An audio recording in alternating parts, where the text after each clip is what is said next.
ರಾಜ್ಯದಲ್ಲಿ ಕಾಂಗ್ರೆಸ್ ಸರ್ಕಾರ ಅಧಿಕಾರಕ್ಕೆ ಬರ್ತಾ ಇದ್ದ ಹಾಗೆಯೇ ಮನೆಯೊಡತಿಗೆ 2,000 ರೂಪಾಯಿ ಕೊಡೋ ಯೋಜನೆಯನ್ನ ಗೃಹಲಕ್ಷ್ಮಿ ಯೋಜನೆಯನ್ನು ತಂತು. ಇದರಿಂದ ನಾವು ಅನೇಕ ವಿಚಾರಗಳನ್ನು ನೋಡಿದ್ದೀವಿ. ಪ್ರಾವಿಷನ್ ಸ್ಟೋರ್ ಓಪನ್ ಮಾಡಿತ್ತು ಅಥವಾ ಇಡೀ ಊರಿನವರಿಗೆ ಹೋಳಿಗೆಯನ್ನು ಹಾಕ್ಸಿತ್ತು, ಆ ದುಡ್ಡು ಕೂಡಿಟ್ಟು ಇನ್ನೇನೋ ಮಾಡಿದ್ರು ಅಂತ. ಬಟ್ ಇಲ್ಲೊಬ್ಬ ಆಶಾ ಕಾರ್ಯಕರ್ತೆ ಇವರೆಲ್ಲರಿಗಿಂತ ವಿಭಿನ್ನವಾಗಿ ಕಾಣಿಸ್ತಾ ಇದ್ದಾರೆ. ದುಡ್ಡು ಕೂಡಿಟ್ಟ ದುಡ್ಡನ್ನ ಬಹಳ ದೊಡ್ಡ ಅಭಿವೃದ್ಧಿ ಕೆಲಸಕ್ಕೆ ಅಂತ ಅವರು ಬಳಸಿದ್ದಾರೆ ಹಾಗೂ ಸಮಾಜಕ್ಕೆ ಮಾದರಿಯಾಗಿದ್ದಾರೆ. ಡೀಟೇಲ್ಸ್ ಇದೆ, ನೋಡ್ಕೊಂಡು ಬರೋಣ ಬನ್ನಿ.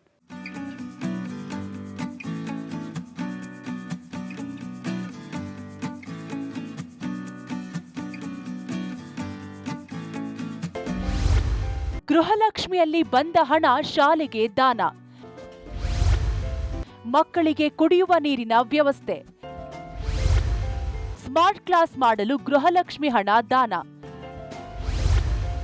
ಆಶಾ ಕಾರ್ಯಕರ್ತೆಯ ಕಾರ್ಯಕ್ಕೆ ಜನರ ಮೆಚ್ಚುಗೆ.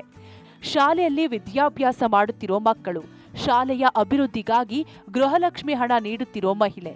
ಹೌದು, ಇದು ಹಾವೇರಿ ಜಿಲ್ಲೆ ರಾಣೆಬೆನ್ನೂರು ತಾಲೂಕಿನ ಐರಣಿ ಗ್ರಾಮದಲ್ಲಿ ಸರ್ಕಾರಿ ಹಿರಿಯ ಪ್ರಾಥಮಿಕ ಶಾಲೆಯಲ್ಲಿ ಕಂಡುಬಂದ ದೃಶ್ಯಗಳು. ಐರಣಿ ಗ್ರಾಮದ ಸರ್ಕಾರಿ ಹಿರಿಯ ಪ್ರಾಥಮಿಕ ಶಾಲೆಯಲ್ಲಿ 100ಕ್ಕೂ ಅಧಿಕ ವಿದ್ಯಾರ್ಥಿಗಳು ವಿದ್ಯಾಭ್ಯಾಸ ಮಾಡ್ತಿದ್ದಾರೆ. ಆದರೆ ಆಶಾ ಕಾರ್ಯಕರ್ತೆ ಗಂಗಮ್ಮ ಬಡಿಗೇರ್ ಗೃಹಲಕ್ಷ್ಮಿ ಹಣವನ್ನ ಕೂಡಿಟ್ಟು ಶಾಲೆಗೆ ದಾನ ಮಾಡಿದ್ದಾರೆ. ಆ ಅಮೌಂಟ್ ಸರ ಒಂದು ಮಿನಿ ನಮಗೆ ಫಿಲ್ಟರ್ ನೀರಿನ ಮಕ್ಕಳಿಗೆ, ಯಾಕಂದ್ರೆ ಇಲ್ಲಿಂದ ಊಟ ಮಾಡ್ತಾರೆ ಮಧ್ಯಾಹ್ನ, ಅವರು ಓಡೋಡಿ ಹೋಗ್ತಾ ಅಲ್ಲಿ ಬಿದ್ದರೆ ಮಂಡಿ ಹೊಡಿತೈತ್ರಿ, ಆಮೇಲೆ ಹಣ್ಣಿನ ಹೊಡ್ಕೊಂತಾವೆ, ಕೈಯ ಕಾಲ ಕೆತ್ತತಾವೆ. ಹಂಗಾಗಿ ಇಲ್ಲೊಂದು ಮಿನಿ ಟ್ಯಾಂಕಿ ಇದು ಐತಲ್ಲ, ಅದಕ್ಕೆ ಒಂದು ಒಳ್ಳೇದು ಫಿಲ್ಟರ್ ನೀರಿಂದು ಫಿಟ್ ಮಾಡಿದ್ರಂದ್ರೆ ಕುಡಿಯೋ ನೀರಿಗೆ ಕುಡಿತಾರೆ, ಕೈ ತೊಗೊಳಕ್ಕೆ ನಿಧಾನಕ್ಕೆ ಒಬ್ಬೊಬ್ಬರು ಹೋಗಿ ತೊಳ್ಕೊಂಬರ್ತಾರೆ ಅನ್ನೋ ಉದ್ದೇಶಕ್ಕೆ ನಾವು ನಮ್ಮ ಮನೆಯವ್ರು ಮಾತಾಡಿಕೊಟ್ಟಿವಿ.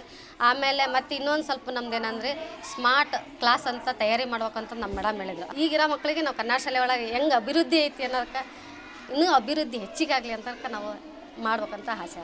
ಗಂಗಮ್ಮ ದಂಪತಿ ಮಕ್ಕಳಿಗೆ ಸ್ಮಾರ್ಟ್ ಕ್ಲಾಸ್, ಕುಡಿಯುವ ನೀರಿನ ಘಟಕ ಮಾಡಲು ಕೂಡಿಟ್ಟ ಹಣವನ್ನ ದಾನ ಮಾಡಿದ್ದಾರೆ. ಎಲ್ಲಾ ಮಕ್ಕಳಿಗೆ ಅನುಕೂಲ ಆಗಬೇಕೆಂಬ ಉದ್ದೇಶದಿಂದ ಗೃಹಲಕ್ಷ್ಮಿ ಹಣ ದಾನ ಮಾಡಿದ್ದಾರೆ. ಗಂಗಮ್ಮ ಗ್ರಾಮದಲ್ಲಿ ಆಶಾ ಕಾರ್ಯಕರ್ತೆಯಾಗಿ ಕೆಲಸ ಮಾಡ್ತಿದ್ದಾರೆ. ಸರ್ಕಾರದ ಗೃಹಲಕ್ಷ್ಮಿ 12 ತಿಂಗಳ ಹಣವನ್ನ ಕೂಡಿಟ್ಟು ಶಾಲೆಗೆ ದಾನ ಮಾಡಿದ್ದಾರೆ. ಮಕ್ಕಳ ಶಿಕ್ಷಣಕ್ಕೆ ಉತ್ತೇಜನ ನೀಡಲು ಈ ಹಣವನ್ನ ಶಾಲೆಗೆ ನೀಡಿದ್ದಾರೆ. ಗಂಗಮ್ಮ ನೀಡಿದ ಹಣವನ್ನ ಶಾಲೆಯ ಮಕ್ಕಳಿಗೆ ಸ್ಮಾರ್ಟ್ ಕ್ಲಾಸ್ ಅಥವಾ ಕುಡಿಯುವ ನೀರಿನ ಘಟಕ ತೆಗೆದುಕೊಂಡು ಸದುಪಯೋಗ ಮಾಡಿಕೊಳ್ಳುತ್ತೇವೆ ಎಂದು ಮುಖ್ಯೋಪಾಧ್ಯಾಯರು ತಿಳಿಸಿದ್ದಾರೆ. ಜನವರಿ 26ರಂದು ಅತಿ ವಿಜೃಂಭಣೆಯಿಂದ ಕಾರ್ಯಕ್ರಮವನ್ನು ನೆರವೇರಿಸಿದ್ವಿ.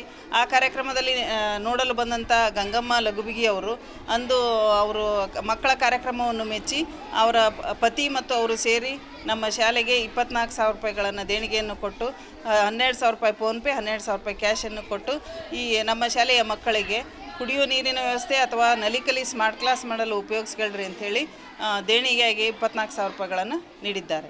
ಈ ದುಡ್ಡನ್ನು ನಾವು ನಲಿಕಲಿ ಸ್ಮಾರ್ಟ್ ಕ್ಲಾಸ್ಗೆ ಅಥವಾ ನಮ್ಮದು ಇಂಗ್ಲೀಷ್ ಮೀಡಿಯಂ ಸ್ಕೂಲ್ ಆಗಿರೋದ್ರಿಂದ ಆ ಕಾರ್ಯಕ್ಕೆ ಈ ದುಡ್ಡನ್ನು ಬಳಸ್ತೇವೆ. ಒಟ್ನಲ್ಲಿ ಗೃಹಲಕ್ಷ್ಮಿ ಹಣದಿಂದ ಫ್ರಿಡ್ಜ್, ಟಿವಿ ಹಾಗೂ ಸ್ಮಾರ್ಟ್ ಫೋನ್ ತೆಗೆದುಕೊಂಡಿದ್ದನ್ನ ನೋಡಿದ್ದೇವೆ. ಆದರೆ ಅದರ ನಡುವೆಯೂ ಆಶಾ ಕಾರ್ಯಕರ್ತೆ ಗೃಹಲಕ್ಷ್ಮಿ ಹಣವನ್ನ ಶಾಲೆಯ ಅಭಿವೃದ್ಧಿಗೆ ದಾನ ಮಾಡುವ ಮೂಲಕ ಮಾದರಿಯಾಗಿದ್ದಾರೆ. ಪಕ್ಕಿರಯ್ಯ, ಪಬ್ಲಿಕ್ ಟಿವಿ, ಹಾವೇರಿ.